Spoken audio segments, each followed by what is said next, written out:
Well, welcome to our Module 2 live session. It is 6:30 Central Standard Time, so I'm going to go ahead and get started. As we get started, I realize that there might be a few more people that might come on, so I just want to make sure to respect everyone. Well, it looks like Erica's time since you are here. As I get started, I just want to do a quick sound check. Erica, can you hear me okay?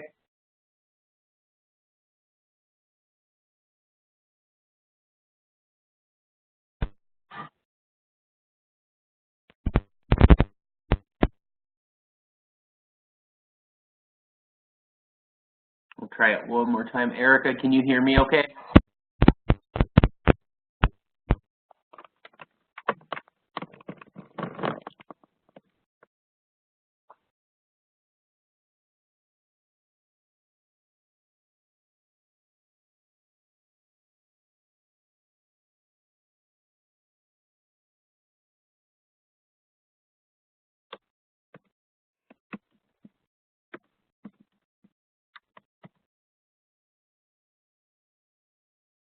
Try it again. Erica, can you hear me okay? All right, perfect. And then can you see the PowerPoint?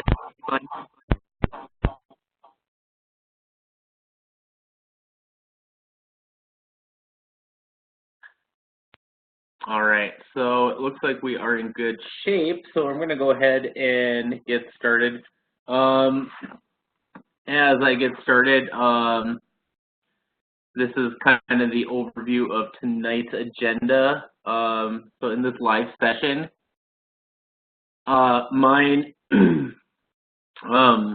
in this live session, we'll have introductions, and then we will have live classroom expectations, important reminders, check-ins from week 1 takeaways, field experience reports, the planning cycle observation recording methods, writing a learning objective, and then comprehensive lesson planning.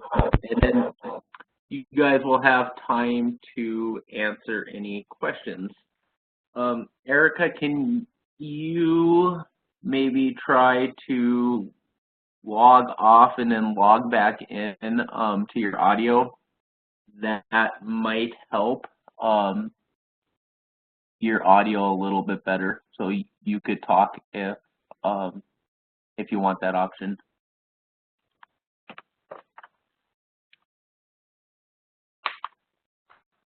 All right, so as I continue, just want to go over some introductions. So I'd like you to briefly introduce yourself. Also, let me know what name, who you are, the state that you reside in, and the type of program that you are in for the explorations. And then if time and money were no object, where would you like to travel? Since I will start since I am the host. So as most of you guys know, my name is Mike Hager, and I currently reside in Denver, Colorado. I have a master's degree in early childhood education, and I also work as an administrator for Head Start.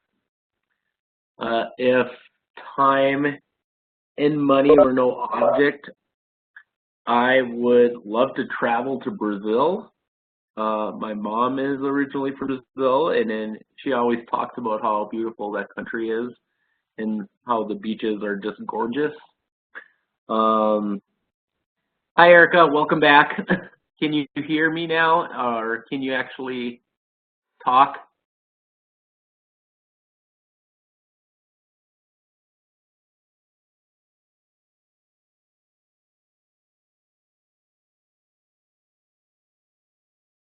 Anyways, now since it looks like it's just me and you, Erica, tonight, basically just introduce yourself, where you live, the type of program that you're in, and then if money was no object, where would you like to travel? So yeah, I would like to go to Brazil, and to see kind of how the country is. I have not traveled there. Most exciting place I've actually traveled to is probably Arizona or California, which is to maybe some of you guys not very exciting. But yeah, so if you are viewing this recording if you're viewing this recording, please make sure to answer who you are, where you live, the type of program you're at, and then if there was no travel, if money was no object, where would you like to travel? So Erica is sharing with us on chat. Erica says that she lives in Minnesota. Oh, I think I hear you. Oh, can you hear me? Yeah, I hear you. Yay! Sorry about that. No, you're fine. Sometimes if you reconnect to the audio, it actually works a little bit better. So, so you would like to go to Ireland? Yes. Why? I've had a lot of friends go there, and it's beautiful. I've seen pictures, and just the history of it all just looks amazing. Very nice. So you live in Minnesota. Where in Minnesota do you live? Brooklyn Center, so probably Suburb? 10 minutes. Yeah. Suburb of Minneapolis, I take it, yeah. Yep. Yeah, I'm originally from Grand Forks, North Dakota. Okay. So not too, well, 6 hours, maybe 5.5 hours from you. Yeah, we're in for a nice little storm coming here, so. Yeah, we are too, actually. We're going to get it tonight, or not tonight, tomorrow into Thursday, which I think it might be coming from your way, actually. Yep. It never seems like it's ever going to end, huh? Nope, it doesn't. Yeah, well, it'll be spring by June, I'm sure. So. Yeah, hopefully. And then you'll have to look forward to winter again. Yes, that's the best part. All right, so this looks like it's me and you right now, Erica. So I'm not going to make it really painful for you. So I'm going to go through this pretty quick. If you have questions, just feel free to let me know.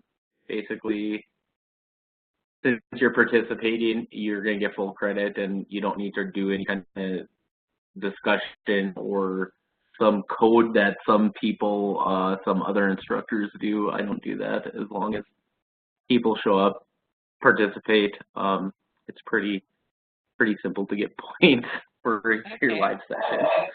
So yeah, I'm going to continue since we went through that. So if you are viewing this recording, we will have 2 live sessions that I will expand to lead on the current module topics.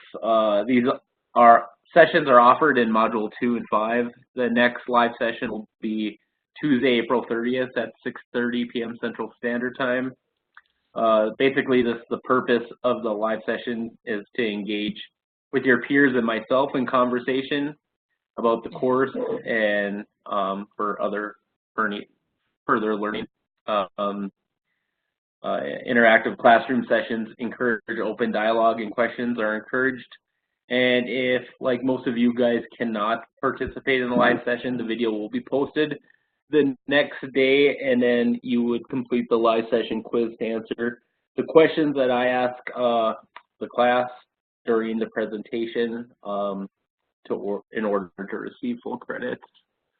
So that is a little bit about the live classroom expectations. If you show up to class and you participate, I will give you full credit, and nothing else will be required of you. So pretty straightforward, I think. Yeah. So yeah, just important reminders. So make sure to look closely at the course calendar for due dates. I don't want to deduct any points for late assignments.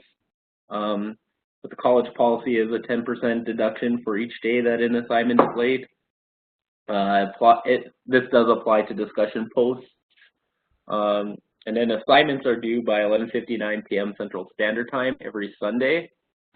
Initial discussion posts are due by 11:59 p.m. every Tuesday.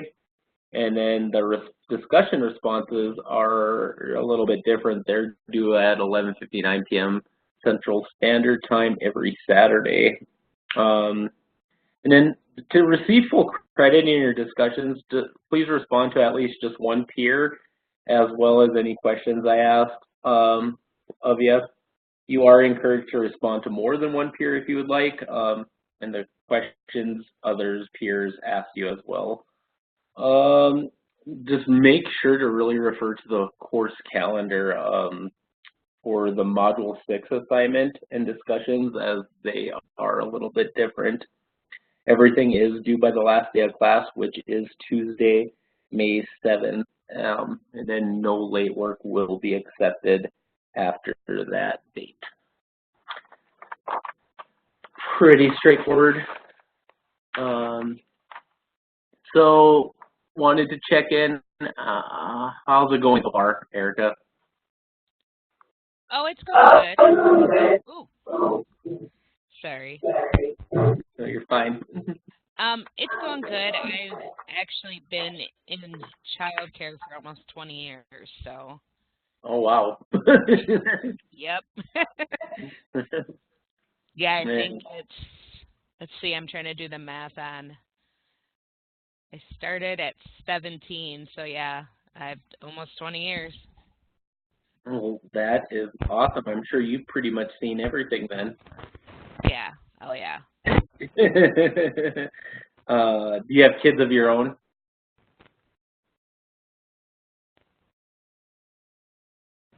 Hello? Can you hear me?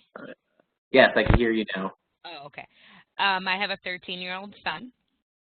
Okay. And that's a job in its own, that's for sure. Well, I remember when I was 13, I was trouble, so yeah, I get it. Well, I didn't think I was that much trouble, but I don't know. It's been quite interesting, but you know, take it day by day. Nice. Yeah. So as far as like the discussions, general course questions, anything like that, weekly announcements, you've been able to navigate that? Yeah. I take it? Good. Yep. And have you had a chance to begin your field experience observations? I have. I mean, I do it anyways throughout the year, so I've got a notebook handy. Yeah, I'm sure you do. I mean, a lot of observations, I'm sure, are on a Yeah. daily basis for what you have to do for work. So Yeah, so I haven't started the paper yet, but I will get on that this week for sure. yeah, you don't want to procrastinate. No. It'll catch up to you. I'm really not one to do that, so. That is awesome. It's good to hear. So yeah, is there any barriers preventing you from completing your observations at all? Oh no. No. Yeah. Well, it looks like you are in a good shape to successfully pass the class if you pretty much get your field experience hours done and get the course Yeah. assignments done. So I work at New Horizons Academy, so I work 4 10-hour days, so you may see my field experience hours on Friday if that's okay. yeah, that's fine as long as they're Okay. due by. I think there's need to be due some each week. I'm not Right. 100% sure exactly. I can't remember what the syllabus says. Yeah. So yeah, I think I'm pretty confident in this, and Well, I'm glad it's not too scary. I try to make it not scary for my students and really hopefully painless. So, if you guys have any questions, feel free to reach out to me, especially if you're trying to complete, if you're having problems preventing completing your field experience hours. I know I've taught this class for quite a while now, and sometimes there are students who wait to the last minute, which is not a good thing. It's just like, no, just get it done as soon as you can.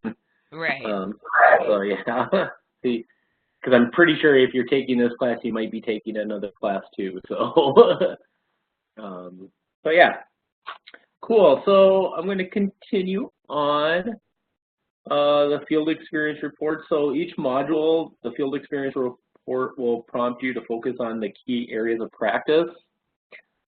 Be sure to examine each module to ensure that you know what to focus on for your upcoming field experiences. And then at the end of the module, you'll report on how many field experience hours you completed along with the reflection on your experience. So this is the overview of the module's key area of practice. So basically, it's just a reflection. It's a reflection on, by its very nature, it's just a very personal experience, such as there's no right or wrong answers when you do your reflection report. Basically, this is a habit of reflecting upon your effectiveness as an educator, which is really important. And my feedback may be brief, but making sure in your written responses, be sure to use complete sentences as well as proper punctuation and grammar when you do your field experience report. So, not much. Basically, it's what you think, and basically just on your experience. Every experience is a little bit different. So, Yeah. so yeah. You have any questions on that, Erica? I do not. All right, you're easy. I like that. The planning cycle. So just wanted to dig in a little bit to the material.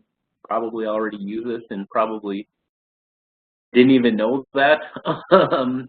I know that when I was teaching, I realized, oh yeah, I do this, but then you don't realize that you actually do it, and then you're just like, oh, that's what it's supposed to be. So yeah. So I just want to dig into a little bit. Basically, the first step when you're doing the planning cycle is to identify the subject before planning curriculum. It's really important to identify for whom you're planning for, and then some of the following questions that you want to reflect on as you choose your subject is, what do I know about the child's development progress, areas of growth, home life, and interests? And then what do I want the child to do or learn as a result of the lesson? It's really important for this information so you can set those attainable outcomes for the child as you develop your lesson plan. So, always having those two things into mind of development of progress, areas of growth, home life, getting those interests of the child, and then what you want the child to do or learn from the lesson. The next thing after you identify, you will want to plan. So once you've identified the subject with some background information about the child's development progress, home life interests, so on, you could actually begin the planning. Planning should include aspects such as materials needed, step-by-step instructions, transition and support strategies, and also taking into consideration environmental considerations. Writing out your plan is a good way to see how it will all come together. And then the next thing you want to do is to implement your plan. And your plan will only be effective if the child is actively engaged with your plan. So I would suggest doing it during free time, free choice choice time during play-based learning is a good way for early childhood professionals to give opportunities for the child to investigate and discover new skills and understandings when you implement your plan. The next thing you want to do is observe. While each activity unfolds, it's really important for the rest of the cycle. You know, as educators, we want to ask ourselves what is working, what is not working, what learning is taking place, and how do I know? During this time, you should be taking a lot of notes of your observations. There are different ways to be taking notes depending on what you're looking for in the behavior of the child. And I will discuss a little bit more about the methods of observations in the next slide. The next thing is adjusting and differentiating. So each lesson can always expand growth. As teachers, we need to reflect on how we can continue to meet the individual learning and development needs of each child. How can we adapt the lesson to ensure to accommodate diverse learners? And then finally, what are the next steps we can bridge the lesson authentically into the child's home and community? As we know, the learning process doesn't end at school, and it's really important for, our job is to inform the parents and guardians of these children what we are doing at school so they can share that information with parents and extend that learning at home. I feel like that when you have that dual support, it helps build the child's strength, and he can scaffold their learning that way. The next thing during the planning cycle is assessing. So to complete the planning, you must reflect on the lesson effectiveness. First, were the learning outcomes met, and how do we know? Sometimes we use formative assessment for that. And what does the child know now, and what are the next steps in the child's development and learning goals? And then the last thing is we repeat. What could have you done differently to change the lesson to be more effective? Maybe you didn't gather enough information, like child's interests, family lifestyle, so on. So it is important to get as much information so you can meet the outcomes that are attainable for the child. So yeah, and if you are viewing this recording, please make sure to answer the question below. Do you currently use the planning cycle as an ongoing process? And how do you think that it will affect your teaching practices? Now, just thinking a little bit about that, Erica, do you actually currently use the planning cycle as an ongoing process? Yes, we do. And what does that look like? Well, I mean, it's different for each child. In our center, we take all kinds. So, for an example, we had a child that got diagnosed with autism. Mm-hmm. Typically, we're not a center to do that. So, once that was identified, I came up with a plan to get new things in that the child would benefit from. And then just went over with my co-teachers to implement it, of course, and then observed how she did with it. And if there was adjustments, which the mom actually took her out to go to a school for autistic children, which is great. So, it, like with, not to say like a normal child, but, a child that is maybe struggling with, because I work with toddlers, so it's kind of, they're still learning everything. But if Sure. I see a child that maybe struggles with like identifying, a book we're reading, say like Brown Bear, because everybody knows Brown Bear. I'll make a plan on our lesson plan to incorporate a bear and, all the animals in that. Observe how the child does, and then, if they're getting it, then definitely like they can join in on the book or take the book to go read it by themselves, kind of thing. And I always, if I feel there's something going on, I always talk to the parents because they know more than I would because I'm not at home. And this child could be amazing at home with Brown Bear. They're just being shy in our classroom. Sure. So I kind of, you just gotta not go with the flow, but just notice the things and bring it to the parent's attention and do what you have to do in the classroom to accommodate that.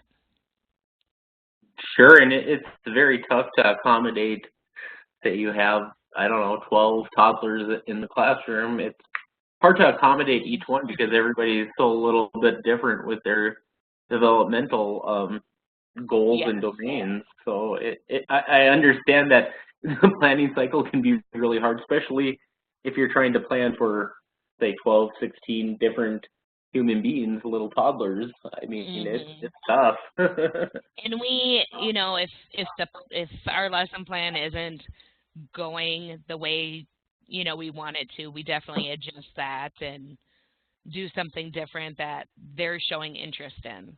Because to me, at the end of the day, it's what they need and what they're asking for. Sure, and yeah, we really do have to accommodate to their needs.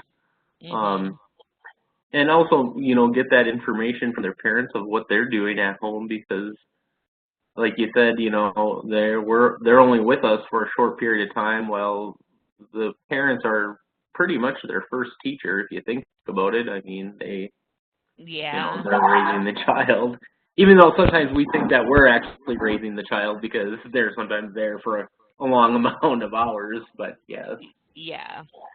so but yeah, awesome.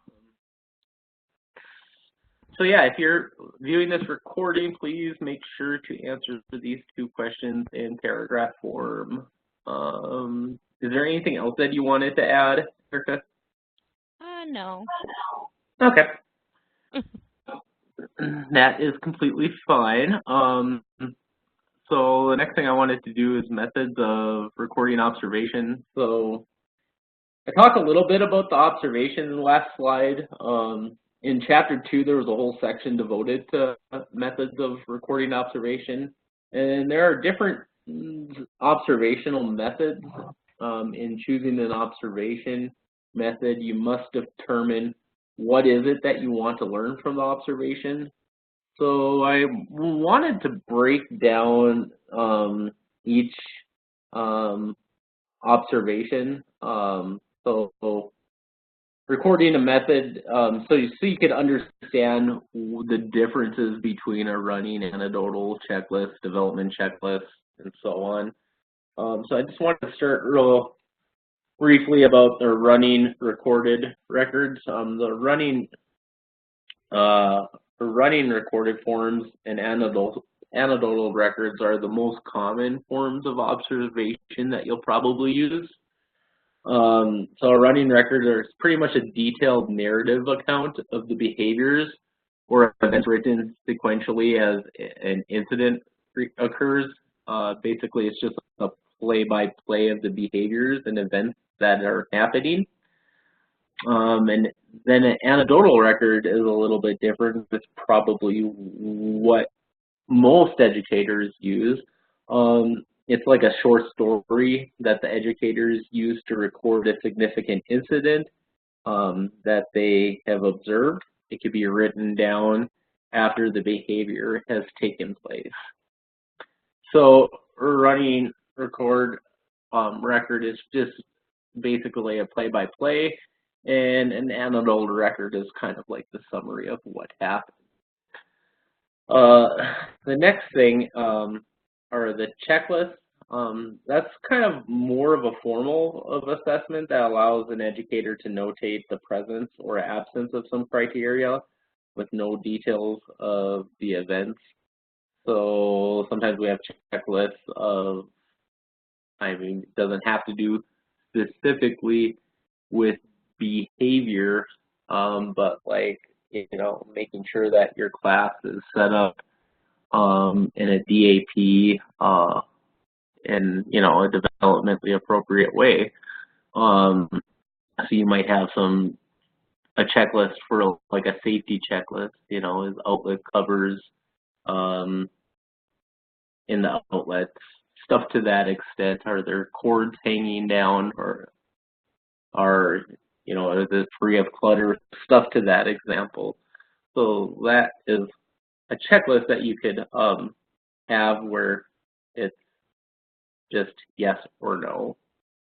And then there's developmental checklists, which are assessment tools that are a list of series of criteria to indicate the presence or absence of a specific behavior representative of the children's development. So basically, does the child have a runny nose? You know, you're checking it, yes, no. Is the child, you know, that could be more of a health log to that extent. Then there's also the rating scale. Or rating scale is a checklist that has been modified to include various levels of quality. In Colorado, early childhood programs that are licensed use a rating scale, and it basically just tells parents parents pretty much what level. This pretty much demonstrates the quality of the learning program at the center. The higher the rating, especially in the private entity, the more money companies can charge to enroll their child into a particular program. So I'm sure some of your guys' programs might have like star ratings, and sometimes they base that off of price, just because of the quality of the center, which is usually a criteria of how much education your staff has, licensing, how much, you know, licensing infractions you might have had. There's just different criteria, how much trainings you guys have throughout the year. So that's usually how a rating scale is kind of assessed. And then time and event sampling also focuses on problem behaviors. So basically, time sampling focuses on problem behaviors to see how often they occur. The observer usually has a set time to observe the behavior and then checks out how often the behavior occurs, while event sampling is usually a series of short observations to confirm a child's behavior pattern in order to provide suitable strategies to manage the child's behavior effectively. So basically, it confirms that the behavior is happening at different times throughout the day. And if you are viewing this online, please answer in a paragraph of which of the observational approaches and documentation methods do you think will be most useful to you, and why? Is there any of them that you use, Erica? Maybe you use all of them to some point. I don't know. Yeah, we use the checklist for sure, both the regular one and the developmental running record. I mean, yeah, we pretty much use all of it. We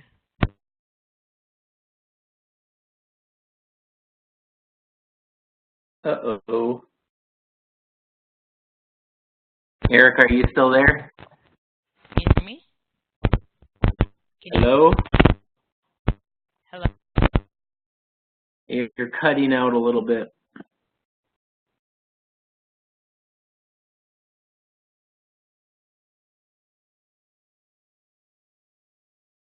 Hello?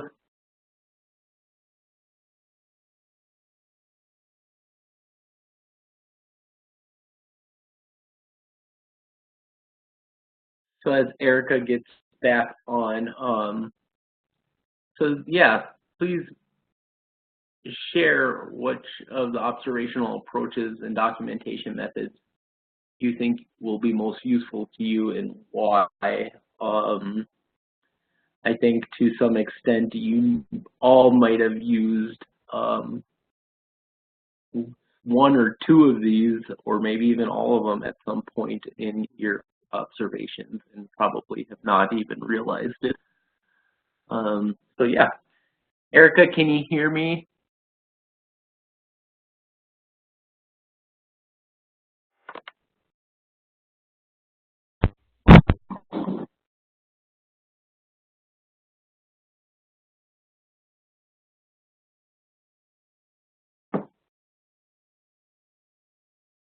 Okay, so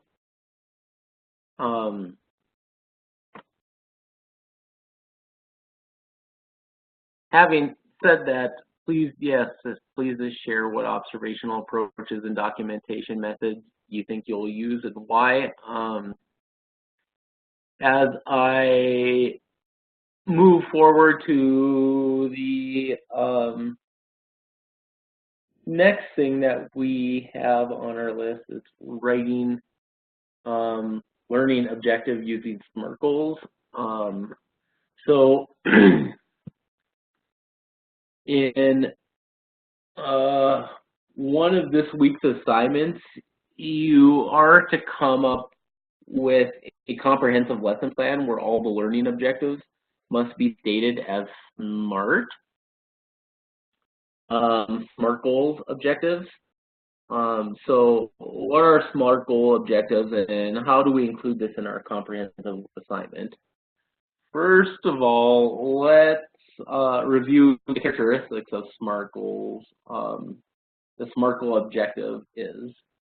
So basically, when you're looking at SMART goals, you want to make sure that it's specific.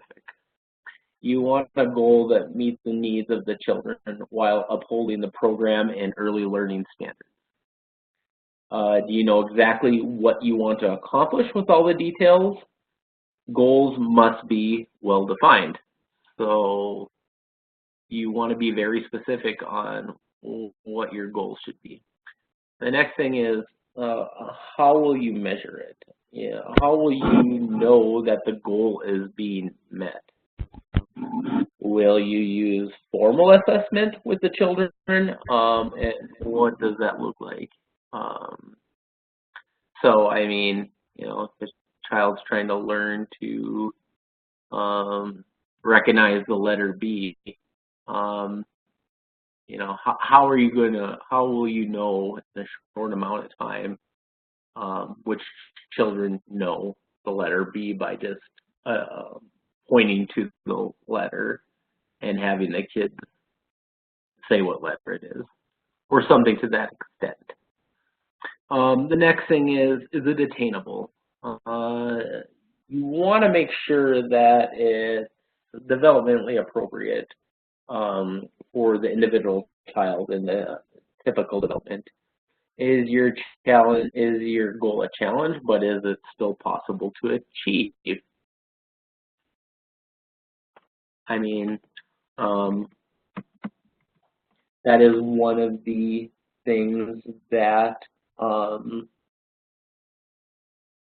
you really want to look at.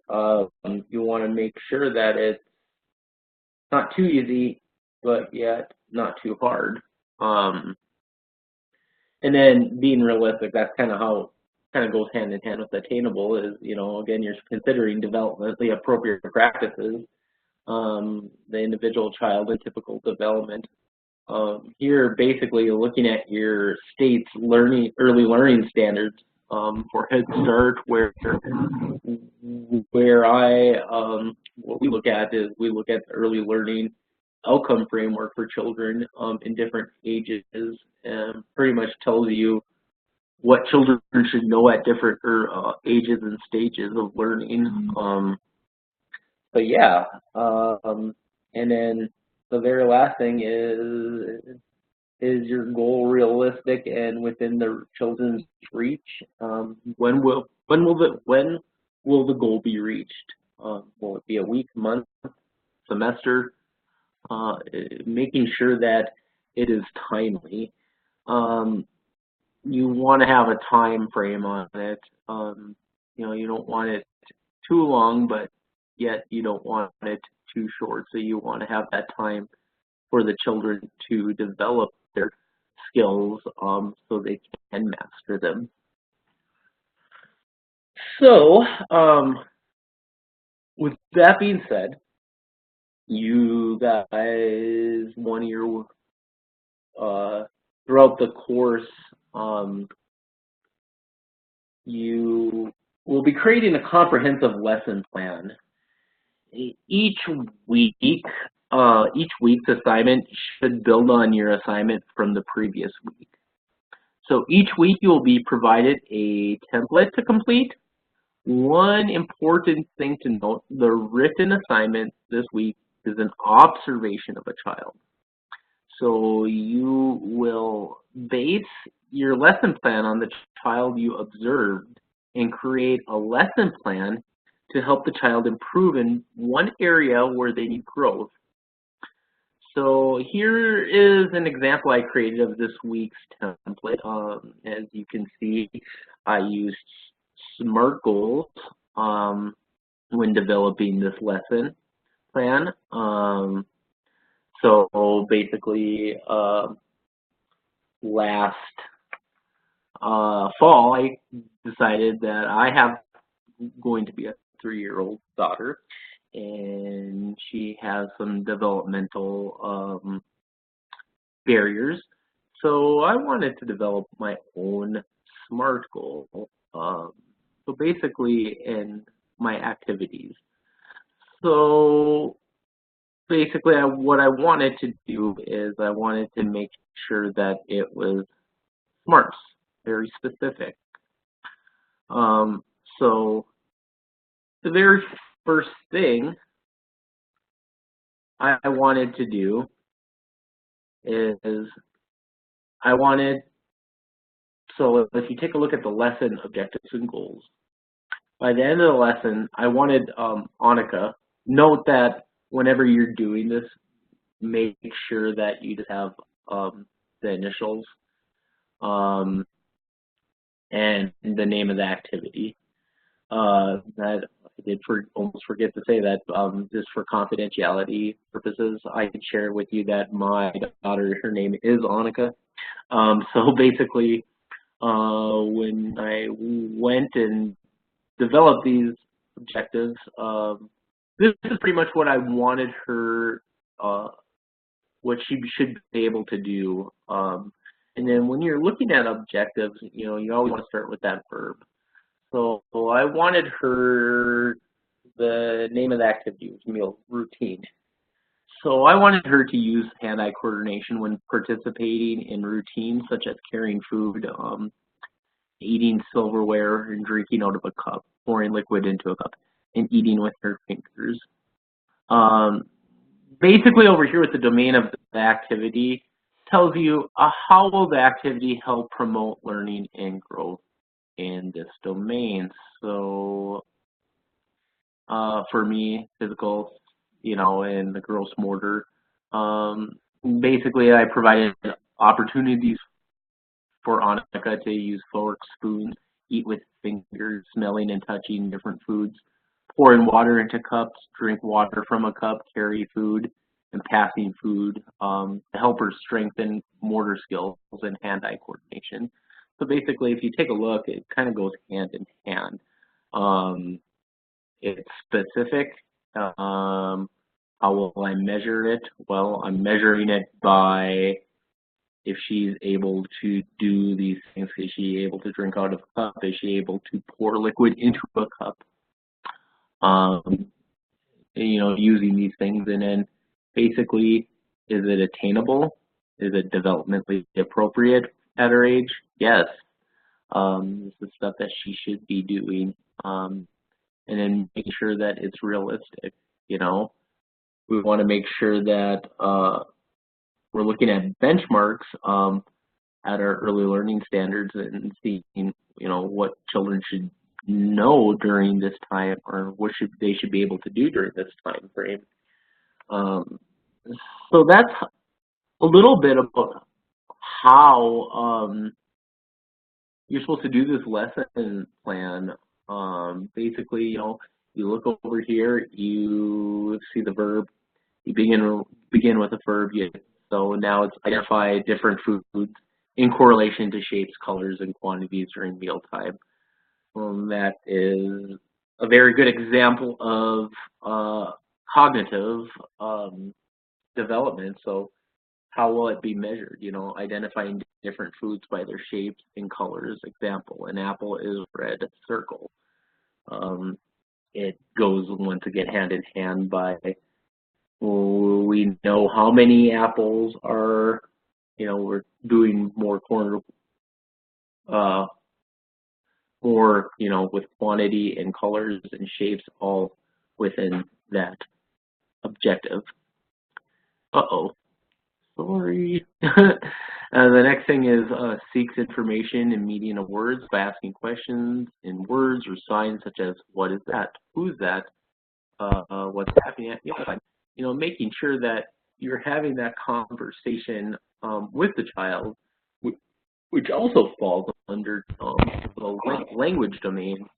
Implementation of visuals on a daily schedule board of the child eating at the table, and then reading a specific book in regarding to mealtime and asking questions to scaffold children's learning. So basically, you're having that conversation at the table with the child instead of just having the child eat and not asking any questions. It does promote also cognitively problem-solving skills too, which is a good strategy for conversation and just all sorts of development domain, which leads into social. Engages in positive interactions such as thank you, please excuse me. Very specific stuff as you see here, in a wide variety of situations with familiar adults. So is Annika saying thank you, please excuse me, more please, no thank you, and you're welcome. And then how do we model that? I mean, we'll use positive manners such as please and thank you. It'll be modeled by adults, so Annika will know that it's appropriate and positive of communicating. And then the last thing is demonstrates awareness of own thoughts, feelings, and preferences. And basically, after trying new foods, Annika will have awareness and feelings about what new foods she's tried.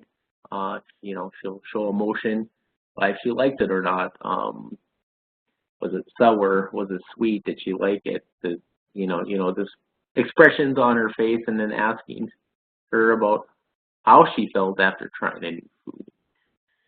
So basically, this is what the lesson plan should look something similar in regards to what you guys are doing this week. If you have any questions, let me know, because that is a lot of information. So yeah, I know it's just Erica and I right now as we end. Erica, do you have any questions? I know that your audio is going in and out, but you could also chat on the chat box if you have any questions. If you have a question, some other students might have the same question. So I just wanted to share that. So it looks like you don't have any questions. So hearing, seeing that there's no questions at this time, just make sure to reach out to me if you do have questions, so we could work out our barriers throughout the class. So yeah, if that is it, everybody have a great night, and I will see and talk to you soon.